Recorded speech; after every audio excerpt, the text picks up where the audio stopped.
या मंचावर उपस्थित असलेले आमचे आजच्या या कार्यक्रमाचे सन्माननीय अध्यक्ष डॉक्टर संतोष पुरे सर, ज्यांनी नुकतंच या चर्चासत्राचं उद्घाटन केलं ते आमच्या महाराष्ट्र तत्वज्ञान परिषदेचे सन्माननीय अध्यक्ष डॉक्टर सुनील दत्त गवळे सर, या मंचावर उपस्थित भोसले मॅडम, आमचे स्नेही गोपाळे सर आणि इतर सर्व प्राध्यापक या महाविद्यालयाचे. मी ज्यावेळेस पुण्यात राहत होतो सर, रोज सकाळी एकदा तरी या महाविद्यालयातल्या सगळ्या प्राध्यापकांची भेट मला व्हायची, कारण हे सगळे प्राध्यापक माझ्या घरासमोरून रोज त्या अल्को हॉटेलकडे जायचं, नमस्कार व्हायचा. आणि तेव्हापासून हा स्नेह जो आहे, हा ऋणानुबंध जो आहे कायम आजपर्यंत आहे. आणि त्याच ऋणानुबंधाला समोर ठेवून कुठलाही विचार न करता जेव्हा कीर्तनकार सरांचा फोन आला, मी अगदी हो येतो या शब्दात बोललो आणि आज या ठिकाणी आलो. खरोखर खूप सुंदर असा योग कीर्तनकार सरांनी घडवून आणला, त्याबद्दल पुनश्च मी त्यांचे आभार मानतो. संतांचे तत्वज्ञान हा विषय म्हणावा तसा सोपा नाही आणि म्हणावा तसा अवघडही नाही. या ठिकाणी तत्वज्ञान विषयाचे अनेक विद्यार्थी आहेत, प्राध्यापकही आहेत. प्राध्यापकांना तत्वज्ञानाच्या संदर्भाने मी काहीतरी सांगावं असं काही नाही, परंतु विद्यार्थी मित्रांनो, संतांचं तत्वज्ञान समजून घेत असताना आपल्याला या संतांची परंपरा कशी आलेली आहे हे थोडंसं समजून घेणं आवश्यक आहे. आणि याच गोष्टीला समोर ठेवून मी माझ्या या बीजभाषणाला सुरुवात करतो. संतांचं तत्वज्ञान म्हणजे नेमकं काय? आपण साधारणपणे तत्वज्ञान म्हणजे काय असा जेव्हा प्रश्न पडतो तेव्हा असा विचार करतो की जे अंतिम सत्य आहे ते म्हणजे तत्वज्ञान. मग संतांनी काय सांगितलंय? संतांनी अंतिम सत्याच्या संदर्भात नेमकी काय भूमिका मांडली आहे? याचबरोबर संतांनी अंतिम सत्य गाठण्याकरिता नेमकं आपण काय केलं पाहिजे या संदर्भात काय सांगितलेलं आहे? विशेष म्हणजे आपण अंतिम सत्य गाठण्याकरिता ज्या पद्धतीने आपला व्यवहार ठेवत आहोत तो व्यवहार कसा असला पाहिजे, अशा या सगळ्याच गोष्टींची चर्चा संतांनी केलेली आहे. आणि म्हणून आपण या संतांच्या सगळ्या विचारांना संतांचं तत्वज्ञान म्हणतो. संतांचं तत्वज्ञान कधी सुरू झालं हा एक मोठा गहन प्रश्न आहे. आणि याचा विचार जेव्हा आपण करतो तेव्हा आपल्याला या भारताच्या संस्कृतीचाही अभ्यास असणं फार गरजेचं आहे. आणि त्या अनुषंगाने मला या ठिकाणी विद्यार्थी मित्रांना आवर्जून सांगावंसं वाटतं की हा भारत जो आहे तो जगातला एकमेव असा देश आहे की ज्याचा इतिहास सर्वात प्राचीन आहे. आणि या भारताच्या भूमीवर आपण जर पाहिलं तर वेदांपासून आगमांपासून ते आजतागत समकालीन जे तत्वचिंतक आहेत त्यांच्या साहित्यापर्यंत असं विपुल या ठिकाणी ग्रंथ साहित्य उपलब्ध आहे. वेदांचा काळ आपण जर लक्षात घेतला तर त्या ठिकाणी आपण पाहू शकतो की साधारणपणे 700 ते 800 वर्ष हा रचनेचा काळ आहे. म्हणजे 700-800 वर्ष म्हणजे इसवी सनाच्या पूर्वी 5000 वर्ष अगोदर 700 ते 800 वर्ष या ठिकाणी साहित्य स्वरूपात चिंतन मंथन होत राहिलेलं आहे. असा हा आपला भारत आहे. आगमांची परंपरा आपण जर पाहिली तर तिथेही आपल्याला हजारो वर्षाची परंपरा दिसून येते. म्हणजे सांगायचा उद्देश इतका की या भारताच्या परंपरेमध्ये संतांचा जिथून उदय झालेला आहे त्याच्याही पूर्वी हजारो वर्षापूर्वी या ठिकाणी चिंतन मंथन होत राहिलेलं आहे. आणि याच परंपरेमध्ये नंतरच्या काळात आपण जेव्हा पाहतो की उपनिषदांचा काळ आहे, तिथे अनेक ऋषी मुनींनी अनेक महात्म्यांनी आपलं चिंतन मांडलेलं आहे. नंतरचा आपण काळ पाहतो तेव्हा सूत्रग्रंथ आपल्याला पाहावयास मिळतात. या ठिकाणी मला आवर्जून सांगावंसं वाटतं की आमच्या फिलॉसॉफीमध्ये तत्वज्ञानामध्ये आपण सांख्यसूत्र, न्यायसूत्र, वैशेषिक सूत्र, योगसूत्र, मीमांसा सूत्र, ब्रह्मसूत्र असे काही सूत्रग्रंथ पाहतो. तत्वज्ञानाच्या क्षेत्रामध्ये हे जे सूत्रग्रंथ आहेत अत्यंत प्रसिद्ध आहेत. परंतु याशिवाय इतरही काही सूत्रग्रंथ आहेत, त्याच्याकडे सुद्धा आता येणाऱ्या काळात आपण लक्ष पुरवणार आहोत. किंबहुना तुम्ही विद्यार्थ्यांनी तत्वज्ञानाच्या क्षेत्रामध्ये उतरल्यानंतर या सगळ्या नवीन नवीन ज्या गोष्टी आपण ऐकतो त्या संदर्भाने या सगळ्या सूत्रग्रंथांचा अभ्यास केला पाहिजे, हे मला आवर्जून या ठिकाणी सांगावंसं वाटतं. या सूत्रग्रंथाचा काळ जेव्हा संपतो, तो काळ साधारणपणे इसवी सनाच्या 2ऱ्या-3ऱ्या शतकापर्यंत येतो. आणि त्याच्यानंतरचा जो काळ आहे तो काळ आहे या सूत्रग्रंथांवर, या सूत्रग्रंथांवर, वेदांवर, आगमांवर झालेलं भाष्य, झालेल्या टीका.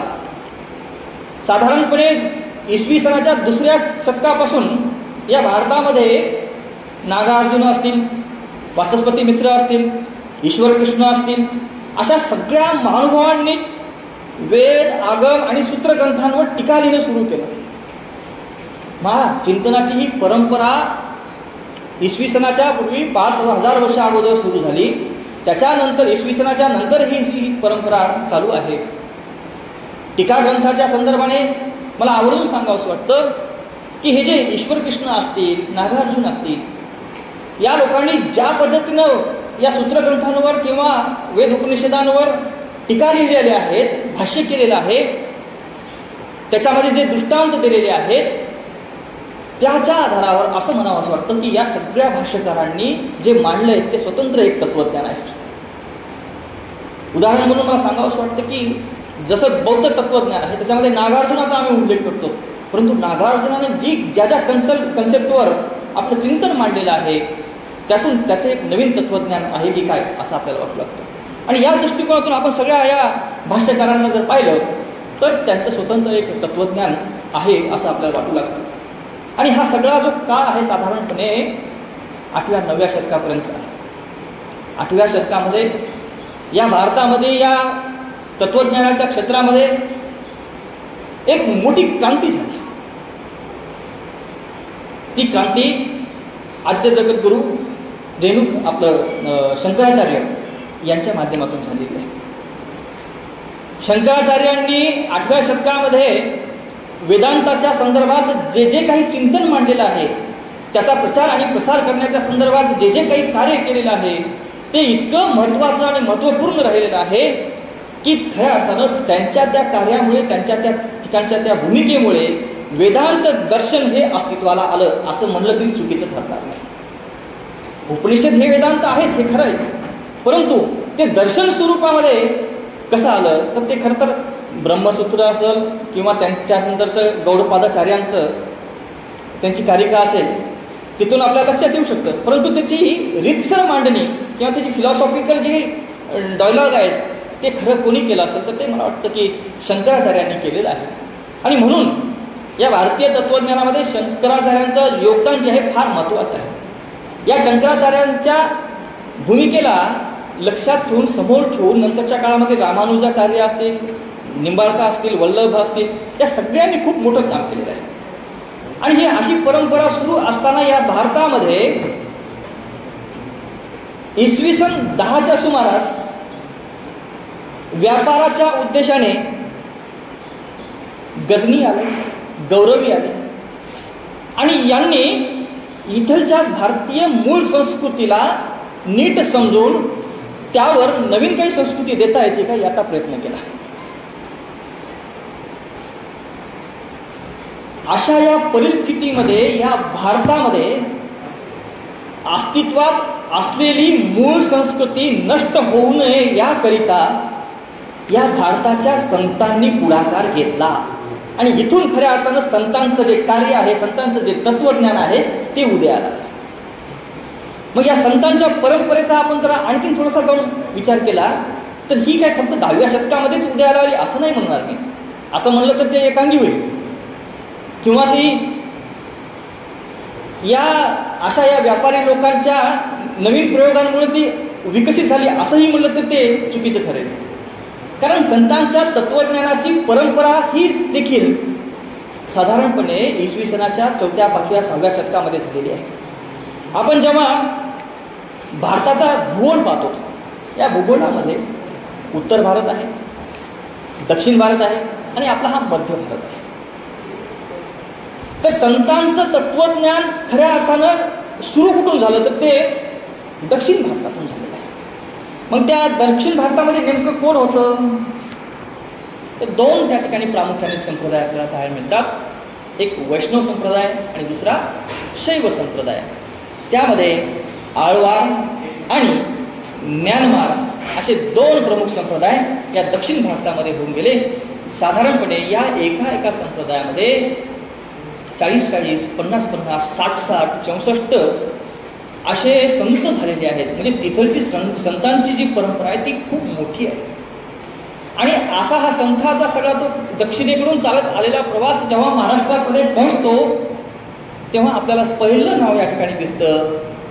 कर्नाटकापर्यंत पोहोचतो तेव्हा आपल्याला त्या ठिकाणी अल्लमप्रभू असतील, महात्मा बसवेश्वर असतील हे त्या ठिकाणी पाहायला मिळतात.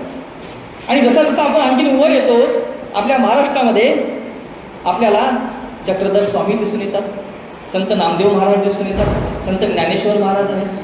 आणि नंतरची ही सगळी मायंदळी जी आहे संतांची ती सगळी आपल्याला या ठिकाणी पाहावयास मिळते. पुन्हा आपण जसं वर जातो तेव्हा संत कबीर असतील, तुलसीदास असतील, गुरुदेव नानक असतील, अशी ही संतांची सगळी मोठी परंपरा या भारतामध्ये आपल्याला पाहायला मिळते. आणि या सगळ्या संतांनी जे जे काही चिंतन मांडलंय, जे जे काही विचार मांडलेले आहेत, जे काही तत्वज्ञान सांगितलेलं आहे, आणि या तत्वज्ञानाच्या आधारे, या विचारांच्या आधारे सुद्धा या भारतामध्ये आपल्याला काही संप्रदाय पाहायला मिळतात. प्रामुख्याने आपण जेव्हा महाराष्ट्राचा विचार करतो तेव्हा आपल्याला भागवत संप्रदाय पाहायला मिळतो, आपल्याला या ठिकाणी शैव संप्रदाय पाहायला मिळतो, आपल्याला या ठिकाणी महानुभव संप्रदाय पाहायला मिळतो, आपल्याला या ठिकाणी वारकरी संप्रदाय पाहायला मिळतो. याशिवाय आपल्याला या महाराष्ट्रामध्ये इतरही काही संप्रदाय पाहाव्यास मिळतात. अशा अनेक संप्रदायाने युक्त असलेलं आपलं हे महाराष्ट्र आणि या महाराष्ट्राच्या भूमीवर असलेले अनेक संत यांनी जे विचार मांडलेत, ज्यांनी जे तत्वज्ञान मांडलं ते इतकं महत्त्वाचं आणि मूल्यवान आहे की त्याचा आपण पुन्हा पुन्हा अभ्यास केला पाहिजे असं मला या ठिकाणी आवर्जून सांगावंसं वाटतं.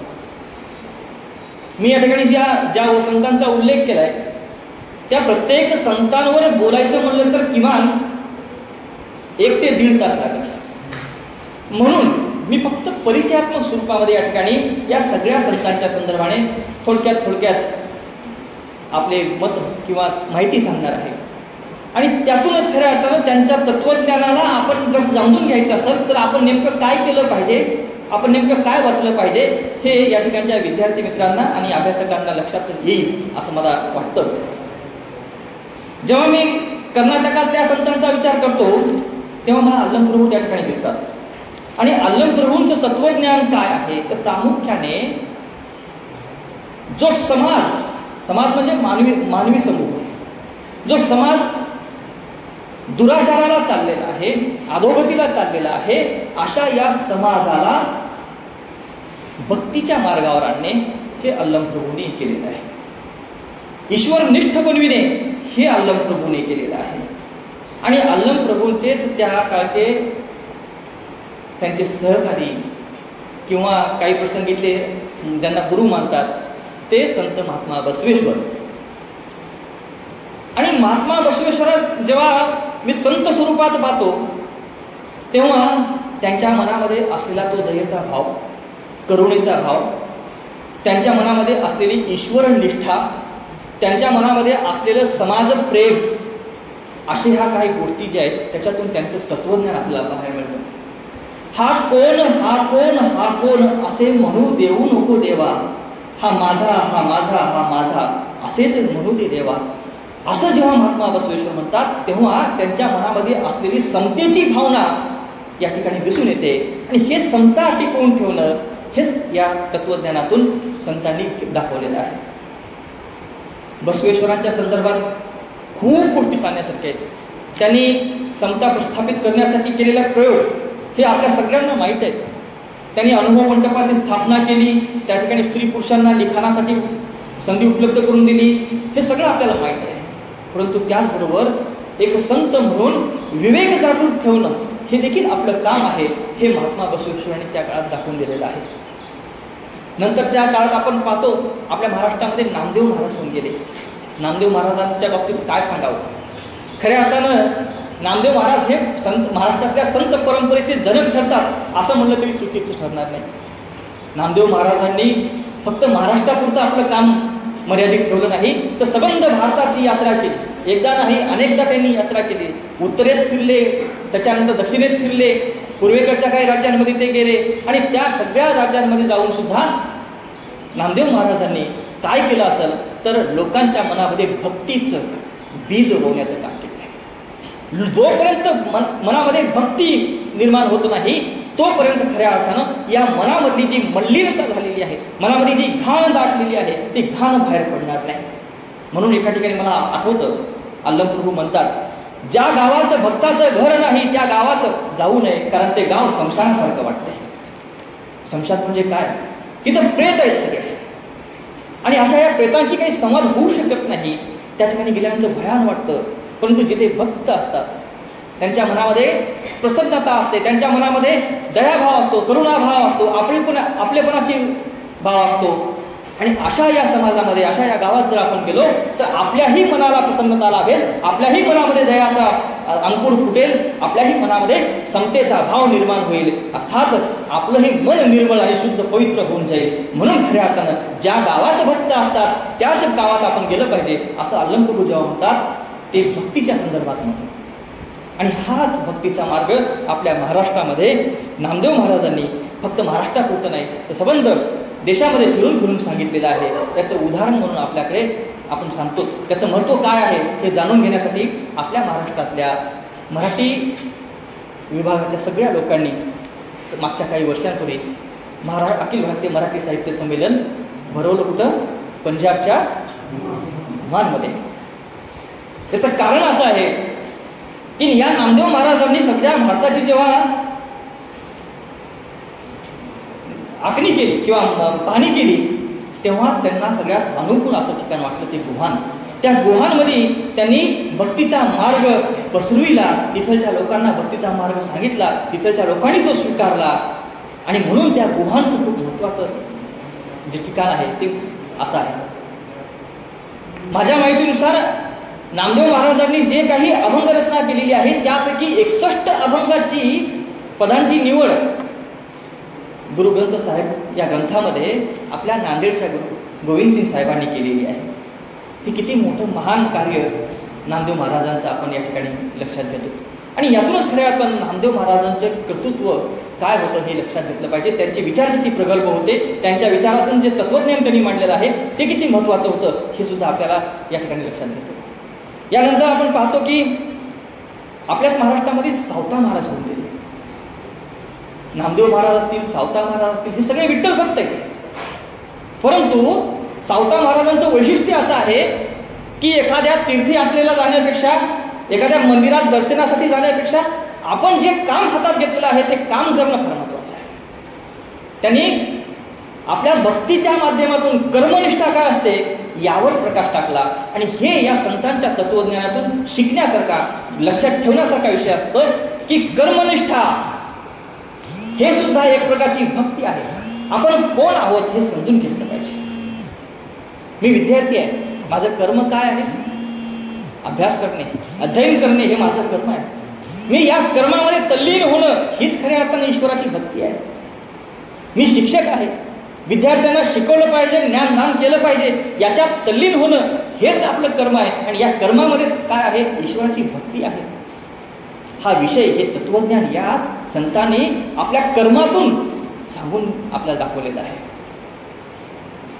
हे संतांच्या तत्वज्ञानातलं वैशिष्ट्य आहे. यानंतर आपण जेव्हा महाराष्ट्रात प्रामुख्याने गुजरातमधून आलेले चक्रधर स्वामी यांना पाहतो तर आपल्याला लक्षात येतं की आमची जी फिलॉसॉफी आहे या फिलॉसॉफीमध्ये तत्वमीमांसा असेल, ज्ञानमीमांसा असेल, नीतिमीमांसा असेल, हे काही ब्रँचेस आहेत. आणि अशा या ब्रँचेसला अनुसरून जर अगदी फिलॉसॉफिकल मांडणी या महाराष्ट्रात जर कोणी केली असेल तर मला असं वाटतं की ते चक्रधर स्वामी असतील. चक्रधर स्वामी यांच्या नावाने आपण महानुभवबंत पाहतो. परंतु चक्रधर स्वामींच्या तत्वज्ञानाचा जेव्हा अभ्यास करतो आपण तेव्हा आपल्याला त्या ठिकाणी तत्व कोणते आहेत असा जेव्हा प्रश्न पडतो तेव्हा त्याचं उत्तर आहे की पदार्थ हे तत्व आहेत. आणि त्याच्यामध्ये काय कोणते पदार्थ? तर जीव आहे, देवता आहे, प्रपंच आहे आणि परमेश्वर.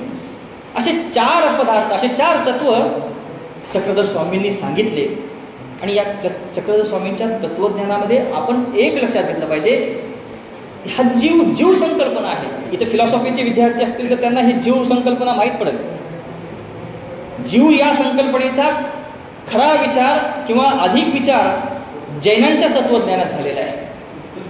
मग जैनाने तिथे मुक्त जीव, बद्ध जीव असे जे प्रकार केलेले आहेत, अशाच पद्धतीनं चक्रधर स्वामींनी सुद्धा त्यांच्या तत्वज्ञानामध्ये जीवाची चर्चा केलेली आहे. त्यांनी प्रपंचाची चर्चा केली आहे, त्यांनी देवतेची चर्चा केलेली आहे. देवता ह्या कोण आहेत? वास्तविक पाहता आपण वेदांमध्ये जेव्हा पाहतो तिथे पृथ्वीवरच्या देवता, आकाशातल्या देवता, अंतराळातल्या देवता, अशा प्रकारे देवतांचं वर्णन झालेलं आहे. तशाच प्रकारचं वर्णन चक्रधर स्वामी यांच्या तत्वज्ञानात सुद्धा पाहावयास मिळतं. याशिवाय आपण ज्याला प्रपंच म्हणतो, ते प्रपंच काय आहे शेवटी? तर रजो, सतो आणि तमो या 3 गुणांनी युक्त असलेली जी प्रकृती आहे, त्या प्रकृतीचा हा सगळा जो विस्तार आहे तोच प्रपंच आहे, असं चक्रधर स्वामींच्या तत्वज्ञानात पाहाव्यास मिळतं. परमेश्वर ही संकल्पना चक्रधर स्वामींच्या तत्वज्ञानातली अत्यंत महत्वाची. चक्रधर स्वामींच्या तत्वज्ञानात ही परमेश्वराची संकल्पना आपण जर लक्षात घेतली तर आपल्याला असं दिसून येईल की ब्रह्मतत्व वेगळं आहे आणि परमेश्वर वेगळं आहे. भक्तीच्या मार्गामध्ये आपण ब्रह्म त्यालाच म्हणतो, कृष्ण त्यालाच म्हणतो, राम त्यालाच म्हणतो, ईश्वर त्यालाच म्हणतो, परमात्मा त्याला म्हणतो. तत्वतः यात काही भेद नाही. परंतु जेव्हा आपण चक्रधर स्वामींचं तत्वज्ञान पाहतो त्या ठिकाणी परमेश्वर ही अवस्था जी आहे किंवा ती संकल्पना आहे ती ब्रह्मतत्वाच्याही पलीकडे जाऊन विचारात घेतलेलीच संकल्पना आहे. तर अशा पद्धतीने तत्वज्ञानाच्या संदर्भात चक्रधर स्वामींनी जी मांडलेली भूमिका आहे ती फार महत्त्वपूर्ण आणि अभ्यासपूर्ण आहे. याशिवाय चक्रधर स्वामींनी अवतार परंपराही मांडलेली आहे. मी त्याच्यात काही जात नाही जास्त. आणि त्यानंतर आपण पाहतो की ज्ञानेश्वर महाराज ज्यांच्या 750व्या जयंतीनिमित्त या ठिकाणी या चर्चासत्राचं आपण आयोजन करीत आहोत. ज्ञानेश्वर महाराजांच्या बाबतीत किती बोलावं तितकं कमी. त्यांचे ग्रंथ कोणते? आपण सगळ्यांना परिचित असलेला एक ग्रंथ ज्ञानेश्वरी. ज्ञानेश्वरी काय आहे? भगवद्गीतेवरील भाष्य ग्रंथ आहे, टीका ग्रंथ आहे. भगवद्गीता काय आहे? महाभारताचा अंश आहे.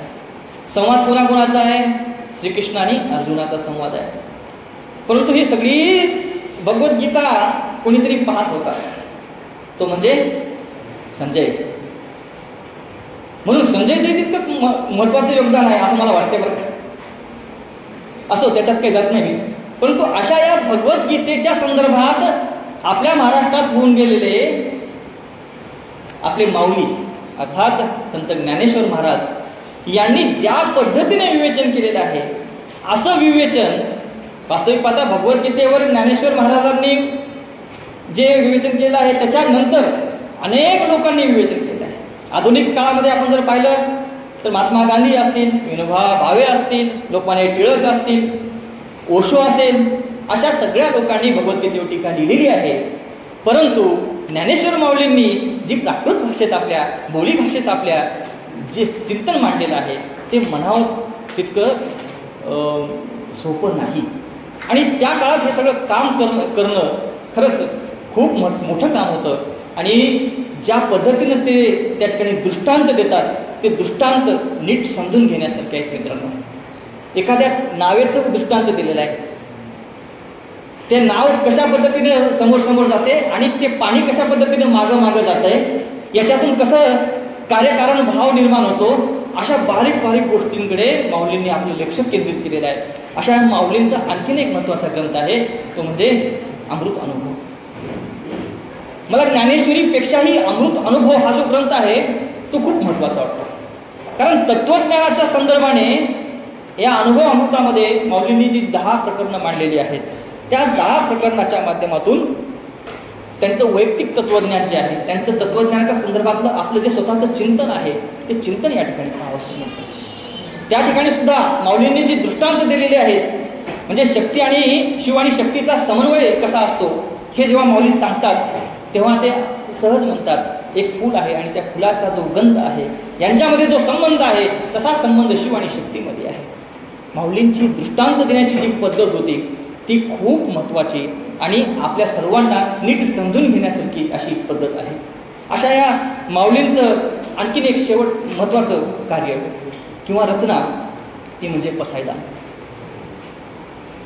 पसायदान खऱ्या अर्थाने या विश्वाची प्रार्थना आहे असं मला वैयक्तिक वाटतं. कारण या पसायदानाच्या माध्यमातून संतश्रेष्ठ ज्ञानेश्वर माऊलींनी जे वाईट प्रवृत्तीचे लोक आहेत त्यांचंही कल्याण व्हावं ही मनोमन कामना केलेली आहे. हे मागणं केलेलं आहे कोणाला? विश्वात्मक देवाला. आणि म्हणून किती उदार मनाची ही माऊली आहे. उगाच त्यांना माऊली म्हणत नाही आपण. खूप उदार भाव त्यांच्या मनामध्ये अंतःकरणामध्ये होता आणि म्हणून ते माऊली आहेत. असा हा उदार भाव त्यांनी पसायदानाच्या माध्यमातून व्यक्त केलेला आहे. या ठिकाणी आपल्याच या मराठवाड्यात होऊन गेले. मी जेव्हा महाविद्यालयात शिकत होतो युथ फेस्टिवलला गेलो आणि आमचे सर मला कुठेही सामील करायचे. कधी गाण्यात, कधी डान्समध्ये, कधी वेशभूषेमध्ये, कधी नाटकामध्ये. गाण्यामध्ये पण एकदा थांबलो मी आणि गाणं निवडलं होतं संत महंताची भूमी माझ्या मराठवाड्याची. या मराठवाड्यामध्ये अनेक संत होऊन गेलेत. त्यातलाच आपला एक बीड जिल्हा आणि त्या बीड जिल्ह्यामधले संत मनमथ स्वामी. मनमथ स्वामींचं तत्वज्ञान मी जेव्हा अभ्यासलं माझ्या लक्षात आलं की जी विठ्ठल परंपरा, जी वैष्णवाची परंपरा आहे त्याच परंपरेमध्ये एक शिवभक्त संत सुद्धा आहे. शैव परंपरा सुद्धा अस्तित्वात ठेवण्याचं काम मनमथ स्वामीने केलेलं आहे. वास्तविक पाहता सगळ्या संतांच्या विचारामध्ये जे जे काही आराध्य असेल, म्हणजे कोणी विठ्ठलाला मानलं असेल, कोणी ईश्वराला मानलं असेल, कोणी आणखीन परमेश्वर शब्द वापरला असेल, कोणी ब्रह्म शब्द वापरला असेल, कोणी शिव शब्द वापरला असेल, परंतु सगळ्यांचा उद्देश काय होता तर या भ्रमिष्ट झालेल्या समाजाला ईश्वरनिष्ठ बनविणे, भक्तीच्या वातावरणात त्यांना ठेवणे आणि मनामध्ये असलेली मलिनता दूर करणे हा सगळ्या या संतांचा उद्देश होता. आणि याच परंपरेमध्ये मनमथ स्वामींनी शिवतत्वाचा पुरस्कार केला. त्यांनी 7 ते 8 ग्रंथ रचना केलेली आहे. त्याच्यामध्ये त्यांचा स्वयंप्रकाश नावाचा ग्रंथ खूप महत्त्वाचा आहे. या स्वयंप्रकाश ग्रंथाकडे मी जेव्हा पाहतो तेव्हा मला त्या ठिकाणी दिसून येतं की उपनिषदांमध्ये ज्या महत्त्वाच्या संकल्पना आहेत, जसे की जीव आहे, जगत आहे, जगदेश्वर आहे, आत्मा आहे, पाप पुण्य आहे, इतकंच काय तर जे महावाक्य म्हणून स्वीकारले जातात, तत्वमसी असतील, अहम ब्रह्मास्मी असतील, अशा या सगळ्या बारीक बारीक गोष्टींचा विचार आणि त्याचं विश्लेषण अगदी समर्पकपणे जर महाराष्ट्रातल्या संतांपैकी कोणी केलं असेल तर मला असं वाटतं की ते मनमथ स्वामींनी स्वयंप्रकाश नावाच्या ग्रंथाच्या माध्यमातून केलेलं आहे. आणि हे संतांच्या तत्वज्ञानामध्ये समजून घेत असताना विश्लेषण करण्याची पद्धत कशी असते. संतांनी कुठल्याही म्हणजे तत्वमसी इतकुसा शब्द, 3 अक्षराचा शब्द, परंतु त्याचं विश्लेषण करताना मनमथ स्वामींनी साधारणपणे 60 ते 70 ओव्या लिहिलेल्या आहेत त्याच्यावर. हे संतांच्या तत्वज्ञानामधलं वैशिष्ट्य आपल्याला लक्षात येईल. यानंतर आपण पाहतो की रामदास स्वामी आहेत, त्यांचा दासबोध आहे, त्यांचे मनाचे श्लोक आहेत. सगळ्या विद्यार्थ्यांनी मनाचे श्लोक वाचले पाहिजेत, नीट समजून घेतले पाहिजेत.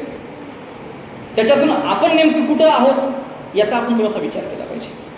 कुठल्याही जातीचे असू देत, धर्माचे असू देत, परंतु संतांचं साहित्य वाचलं पाहिजे. कारण कोणतेच संत मानवतावादाच्या पलीकडे जाऊन काही सांगत नाहीत.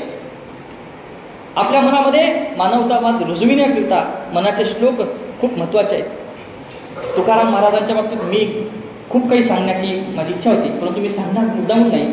कारण तुम्हाला आवर्जून सांगतो, ज्यांनी या कार्यक्रमाचं आयोजन केलेलं आहे ते या महाविद्यालयातले तत्वज्ञान विभाग प्रमुख आमचे मित्र डॉक्टर प्रभाकर कीर्तनकर सर यांची PhD संत तुकाराम महाराजांचं तत्वज्ञान या विषयावर आहे. म्हणून ते अधिकपणे तुम्हाला त्या संदर्भात सांगत असतात. मला एकच तुकाराम महाराजांच्या बाबतीत सांगायचं आहे. तुकाराम महाराज हे जरी विठ्ठल भक्त असले, त्यांनी सगुण निर्गुण उपासना जरी सांगितली असेल तरी त्यांच्या अभंगांमध्ये, त्यांच्या साहित्यामध्ये जो वैज्ञानिक दृष्टिकोन आहे त्याकडे आपण लक्ष दिलं पाहिजे. त्यांनी या समाजामध्ये असलेल्या कुप्रथा आहेत त्यावर काय चिंतन मांडलेलं आहे ते आपण नीट समजून घेतलं पाहिजे.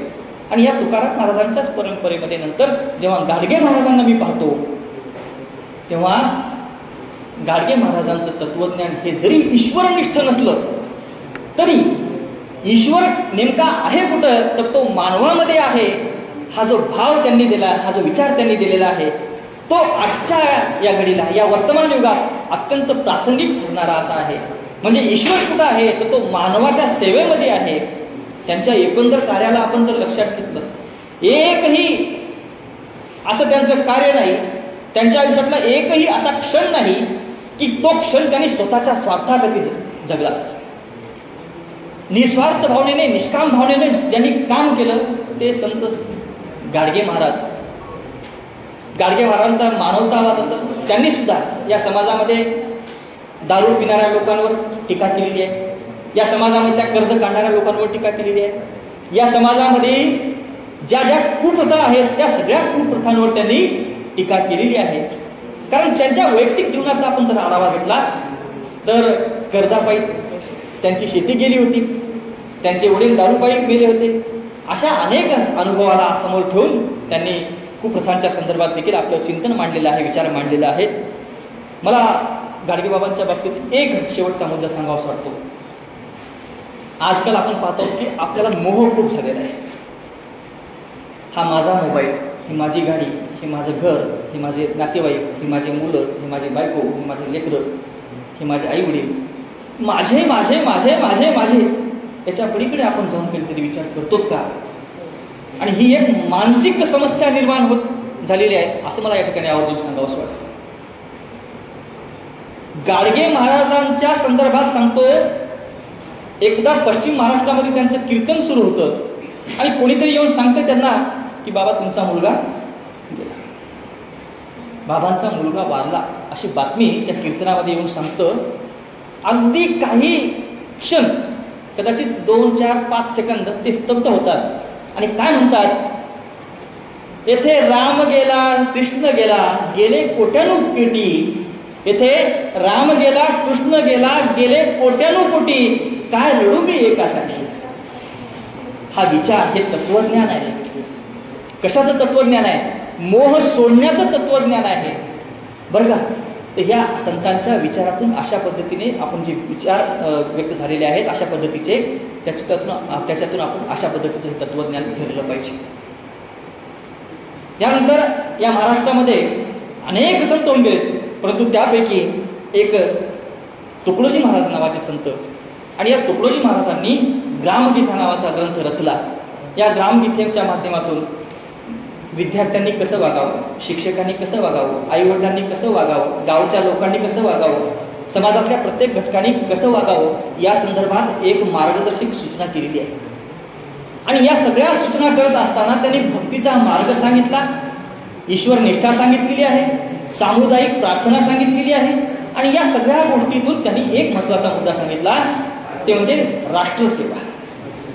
पहा, संतांच्या परंपरेमध्ये विचार करत असताना राष्ट्रसेवा किती महत्त्वाचा विषय आहे याकडे सुद्धा संतांनी आपलं लक्ष केंद्रित केलेलं आहे, किंबहुना आपल्या सगळ्यांना त्या विषयाकडे वळवलेलं आहे, त्या संदर्भात चिंतन करण्यासाठी सूचना केलेली आहे.